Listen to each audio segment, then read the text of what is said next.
জুবিনবিহীন প্ৰথমটো বহাগ ৰগালীৰ ৰং নাই কেৱল মাথো বহাগ বিহু পালন কৰিছে যেন অসমবাসী তাৰ মাজতে দেৰগাঁও আঞ্চলিক ছাত্ৰ সন্থাৰ উদ্যোগত মুকলি বিহু আঞ্চলিক ছাত্ৰ সন্থা তথা দেৰগাঁওবাসীৰ সহযোগত 19 এপ্ৰিল দেওবাৰে নৰেন শৰ্মা স্মৃতি পথাৰত এদিনীয়া কাৰ্যসূচীৰে উদযাপন কৰা হৈছে মুকলি বিহুৰ স্মৃতিগ্ৰন্থ বৰগছ উন্মোচন কৰি আসাম ডক্টৰ মুখ্য পৰিচালন সম্পাদক প্ৰাঞ্জিত শইকীয়াই উপস্থিত থাকে সদৌ অসম ছাত্ৰ সন্থাৰ সম্পাদক সমীৰণ ফুকন তথা ছাত্ৰ সন্থাৰ উপসভাপতি অভিৱৰ্তন গোস্বামী সাংস্কৃতিক সন্থাৰ মুখ্য আকৰ্ষণ কণ্ঠশিল্পী নিতুল দাধৰাৰ গীতৰ সৰেৰে সামৰণি পৰিব দিনজোৰা কাৰ্যসূচী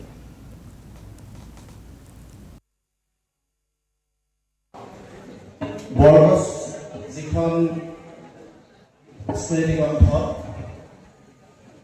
এই স্মৃতিগ্ৰন্থখন মুকলি কৰাৰ গুৰুদায়িত্ব আপোনালোকে মোক দিছে আৰু ইতিমধ্যেই ইয়াৰ সম্পাদনাৰ সৈতে জড়িত মাননীয় সভাপতি ডাঙৰীয়াই যিখিনি কথা কৈছে সেইখিনি শুনি আমি যথেষ্ট সুখ অনুভৱ কৰিছোঁ।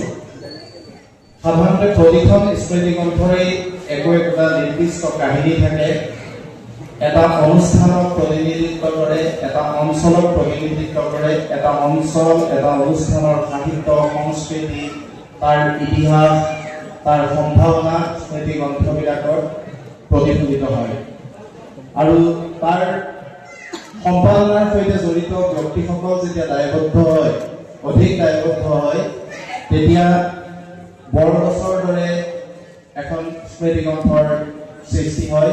সভাপতি ডাঙৰীয়াই ইতিমধ্যে কৈছে যে এখন ডিব্ৰুগড় বিশ্ববিদ্যালয়ৰ পৰিৱেশ কলাৰ ৰেফাৰেন্স বুক ৰূপে স্বীকৃত হৈছে। ছাত্ৰ সন্থাই এখন সাংস্কৃতিক সংগ্ৰামৰ সৈতে জড়িত হৈ আছো আৰু সদৌ অসম ছাত্ৰ সন্থাৰ এই সাংস্কৃতিক সংগ্ৰামৰ আধাৰত সমগ্ৰ অসমৰ বিভিন্ন প্ৰান্তত আমি বিহু নাচ কৰ্মশালা, ঢোল বাদন কৰ্মশালা, বিহুৰ আখৰা এনেকুৱা ধৰণৰ প্ৰস্তুতি পৰ্বসমূহ আমি চলাওঁ আৰু তাৰ লগে লগে অসমৰ বিভিন্ন প্ৰান্তত গৰু বিহুৰ দিনটোৰে পৰা আৰম্ভ কৰি মুকলি বিহুৰ কাৰ্যসূচী ৰূপায়ণ কৰা হয়। এই মুকলি বিহুৰ কাৰ্যসূচীৰ লক্ষ্য এটাই যে বিহুৰ যিডাল মূল শিপা গছতলৰ বিহু স্বৰ্গদেউৰ বাটচৰা অতিক্ৰম কৰি বিৱৰ্তনৰ মাজেৰে আহি এতিয়া মঞ্চত উপনীত হৈছে।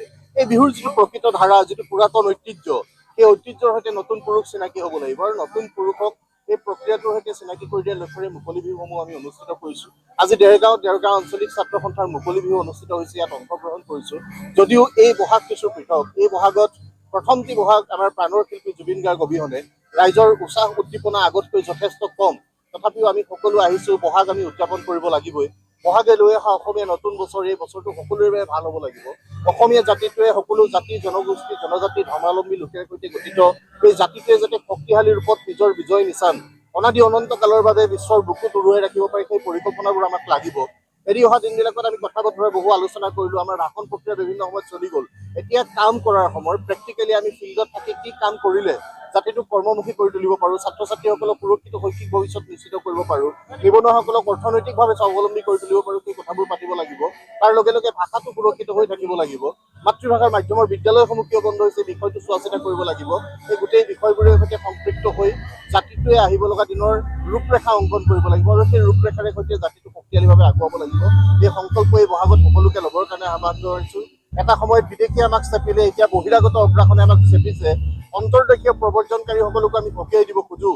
ইয়াত থাকি অসমৰ বায়ু মাটি পানী সেৱন কৰি যিসকলে উপাৰ্জন কৰিছে তেওঁলোকে অসমৰ ভাষা কৃষ্টি সংস্কৃতিৰ প্ৰতি শ্ৰদ্ধাশীল হ'ব লাগিব। নহ'লে আহিব লগা দিনত তেওঁলোকক প্ৰয়োজন সাপেক্ষে ইয়াৰ পৰা বিতৰণ কৰিবৰ কাৰণেও ছাত্ৰ সন্থাই প্ৰয়াস কৰিব লাগিব ৰাইজৰ অভিভাৱকত্বৰে। আৰু আমাৰ যিসমূহ সাংস্কৃতিক উপাদান আছে এই উপাদানসমূহক যাতে কোনেও কেতিয়াও বেয়া চকুৰে নাচাই বিকৃত নকৰে, তাৰ বাবেও আমি সকলোলৈকে আহ্বান জনাইছোঁ। বংগকন্যা বমিতা মিত্ৰ যিটো জুবিন গাৰ্গ ইতিমধ্যে আমাৰ স্থিতি স্পষ্ট কৰিছিলোঁ, তেখেত এগৰাকী গায়িকা আৰু তেখেতে জুবিনদাৰ গানসমূহ বিভিন্ন মঞ্চত পৰিৱেশন কৰিছে অতি বিকৃত ৰূপত। তাৰ পৰৱৰ্তী পৰ্যায়ত তেওঁ ক্ষমা খুজিছে। ক্ষমা খুজিলে সকলো কথা এৰি দিব পৰা বিষয় নহয়। জুবিন গাৰ্গ অসমীয়া জাতিটোৰ প্ৰাণৰ সত্তা আৰু তেখেতে যিসমূহ গীত পৰিৱেশন কৰি গ'ল, যিসমূহ গীত তেওঁ ৰচনা কৰি গ'ল, সেই গীতবিলাকত সমল আছে, জাতীয় জীৱনলৈ সমল আছে। তেওঁ যিটো সুৰ তাল লয়ত গীতবোৰ পৰিৱেশন কৰিছিল, সেই সুৰ তাল লয়ৰ সৈতে কোনেও নিজক কম্পেয়াৰ কৰা অনুচিত। জুবিন গাৰ্গে একমাত্ৰ এটা